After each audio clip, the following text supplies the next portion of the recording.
பிரியமானவர்களே, ஆண்டவராகிய இயேசு கிறிஸ்துவின் நாமத்தினாலே உங்கள் யாவரையும் அன்போடு கூட நான் வாழ்த்துகிறேன். ஆண்டவர் கிருபையாய் நமக்கு கொடுத்த இந்த புதிய நாளுக்காக முதலாவது நாம் ஆண்டவருக்கு நன்றி சொல்லுவோம். தீர உண்ட வாசல் அடைபடுமுன் நொறுங்குண்ட மனதாய் முன் செல்வோர் யார்? நாட்கள் கொடியதாய் மாறிடுதே, காலத்தை ஆதாயம் செய்திடுவோம்.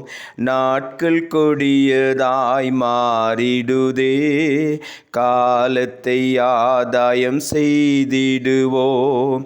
இருள் சூழும் காலம் இனி வருதே, அருளுள்ள நாட்கள் பயன்படுத்தும்.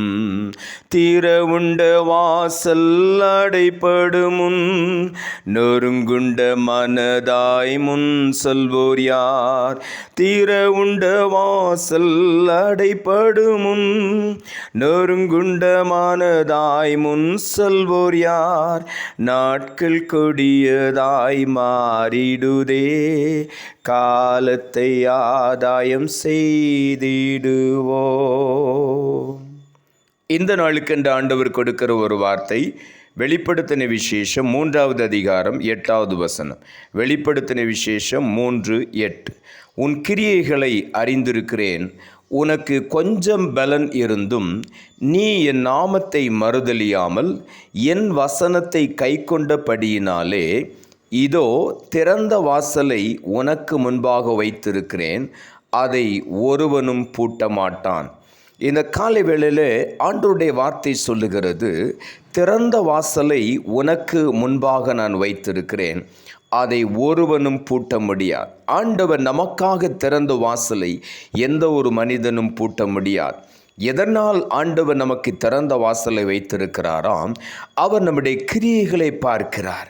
நம்முடைய கிரியைகள் ஆண்டவருக்கு உகந்ததாய் இருக்குமானால் நமக்காக ஆண்டவர் திறந்த வாசலை தருகிறார். கொஞ்சம் பலன் இருந்தும் என் நாமத்தை மறுதலியாமல், என்ன பிரச்சனைகள் வந்தாலும் உனக்கு இருக்கிற கொஞ்ச பலத்திலே அவருடைய நாமத்தை நீ மகிமைப்படுத்தி கொண்டிருக்கிறபடியினாலே உனக்கு திறந்த வாசலை நான் வைத்திருக்கிறேன்.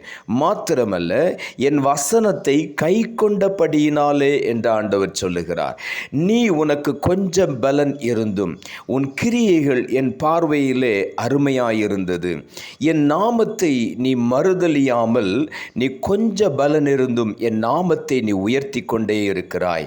அது மாத்திரமல்ல, என் வசனத்தை நீ கை கொண்டு வருகிறபடியினாலே உனக்கு முன்பாக நான் திறந்த வாசலை வைத்திருக்கிறேன், அதை ஒரு மனிதனும் பூட்ட மாட்டான் என்று இந்த காலை வேளையிலே ஆண்டவர் வாக்கு பண்ணுகிறார். 1 யோவான் 2ஆம் அதிகாரம் 5வது வசனம் சொல்லுகிறது, அவருடைய வசனத்தை கை கொள்ளுகிறவனிடத்தில் தேவ அன்பு மெய்யாக பூரணப்பட்டிருக்கும், நாம் அவருக்குள் இருக்கிறோம் என்பதை அதனாலே அறிந்திருக்கிறோம். அவருடைய வசனத்தை கை கொள்ளுகிறவனிடத்தில் நாம் ஆண்டவருடைய வசனத்தை கடைபிடிக்கும் பொழுது, அந்த வசனத்தின்படி நாம் வாழும் பொழுது ஆண்டவருடைய அன்பு மெய்யாகவே நம்முடைய வாழ்க்கையிலே பூரணமாய் நிரம்பி இருக்கும் என்று வேதம் சொல்லுகிறது. மாத்திரமல்ல, நாமும் அவருக்குள் இருக்கிறோம். அவருடைய வசனத்தை கை கொண்டு நடக்கும் பொழுது நாம் அவருக்குள் பாதுகாப்பாயிருக்கிறோம் என்பதை நாம் அறிந்திருக்கிறோம். வெளிப்படுத்தின விசேஷம் 1ஆம் அதிகாரம் 18ஆம் வசனம் சொல்லுகிறது, மரித்தேன், ஆனாலும் இதோ சதா காலங்களிலும் உயிரோடு இருக்கிறேன். ஆமேன். நான் மரணத்திற்கும் பாதாளத்துக்கும் உரிய திறவுகோல்களை உடையவராயிருக்கிறேன் என்று இங்கே எழுதப்பட்டிருக்கிறது. நமக்குள்ளே இருக்கிற ஆண்டவர் சதா காலங்களிலும் உயிரோடு இருக்கிற ஒரு தேவன் என்பதை நாம் அறிந்து கொள்ள வேண்டும். மாத்திரமல்ல, அவர் சொல்லுகிறார், உனக்குள்ளே நான் வாசம் பண்ணுகிறேன், உனக்குள்ளே இருக்கிற நான் மரணத்திற்கும் பாதாளத்துக்கும் உரிய திறவுகோல்களை உடையவராயிருக்கிறேன் என்று ஆண்டவர் சொல்லுகிறார். அவருடைய சித்தமில்லாதபடி எதுவும் நம்மை மேற்கொள்ள முடியாது. மரணமோ பாதாளமோ நம்மை அணுகவே முடியாது. காரணம், அதை ஆண்டவர் பூட்டி வைத்திருக்கிறார். அந்த திறவுகோலை கர்த்தர் தம்முடைய கரத்தில் வைத்திருக்கிறார். ஆகவே நாம் எதை குறித்தும் பயப்பட வேண்டிய அவசியமே இல்லை. மத்தேயு எழுதின சுவிசேஷம் 16ஆம் அதிகாரம் 19ஆம் வசனம் சொல்லுகிறது, பரலோக ராஜ்யத்தின் திறவுகோல்களை நான் உனக்கு தருவேன். பூலோகத்திலே நீ கட்டுகிறது எதுவோ அது பரலோகத்திலும் கட்டப்பட்டிருக்கும், பூலோகத்தில் பூலோகத்திலே நீ கட்டவிழ்ப்பது எதுவோ அது பரலோகத்திலும் கட்டவிழ்க்கப்பட்டிருக்கும் என்று ஆண்டவர் வாக்கு பண்ணினார். பேதுருவை பார்த்து ஆண்டவர் சொல்லும் பொழுது, உன்மேல் என் சபையை கட்டுவேன், பாதாளத்தின் வாசல்கள் அதை மேற்கொள்ளுவது இல்லை என்று சொன்னார். இந்த அதிகாரத்தை ஆண்டவர் இன்றைக்கு பேதுருவுக்கு தருகிறேன் என்று சொன்னார். இன்றைக்கு அவரை விசுவாசிக்கிற ஒவ்வொருவருக்கும் ஆண்டவர் அந்த அதிகாரத்தை கொடுத்திருக்கிறார். விசுவாசிக்கிறவனால் எல்லாம் கூடும் என்று ஆண்டவர் சொல்லுகிறார். பரலோகத்தை திறக்கக்கூடிய திறவுகோல் விசுவாசம்.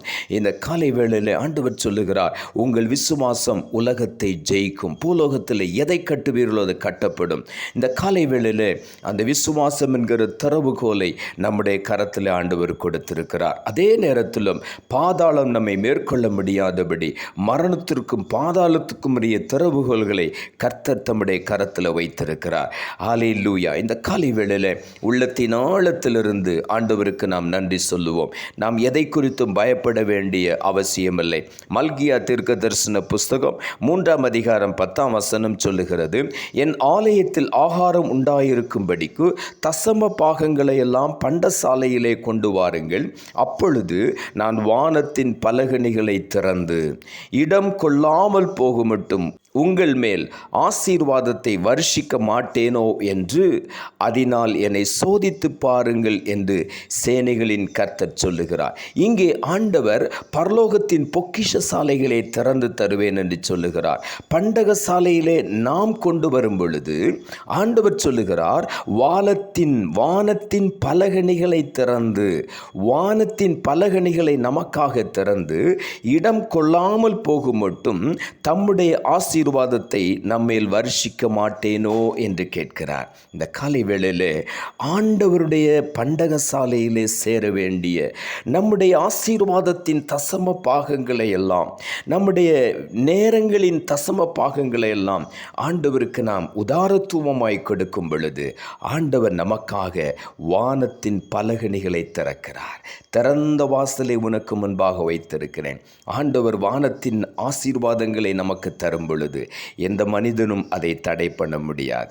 ஆகவே இந்த காலை வேளையிலே உலகத்துக்குரிய ஆசீர்வாதங்கள், மேன்மைக்குரிய ஆசீர்வாதங்கள், பரலோகத்தின் ஆசீர்வாதங்கள் எல்லாவற்றையும் ஆண்டவர் நமக்காக தரும்படி திறந்த வாசலை வைத்திருக்கிறார். நாம் செய்ய வேண்டிய ஒரே ஒரு காரியம், நமக்கு கொஞ்சம் பலன் இருந்தாலும் அவருடைய நாமத்தை உயர்த்தி கொண்டே மகிமைப்படுத்தி கொண்டே இருப்போம்.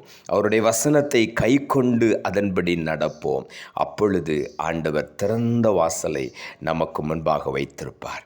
அதை ஒரு மனிதனும் பூட்ட முடியாது. ஆகவே இந்த காலை வேளையிலே ஆண்டவர் நமக்கென்று திறந்த வாசலுக்காக உள்ளத்தின் ஆழத்திலிருந்து நன்றி சொல்லுவோம். நாம் ஜெபிப்போம்.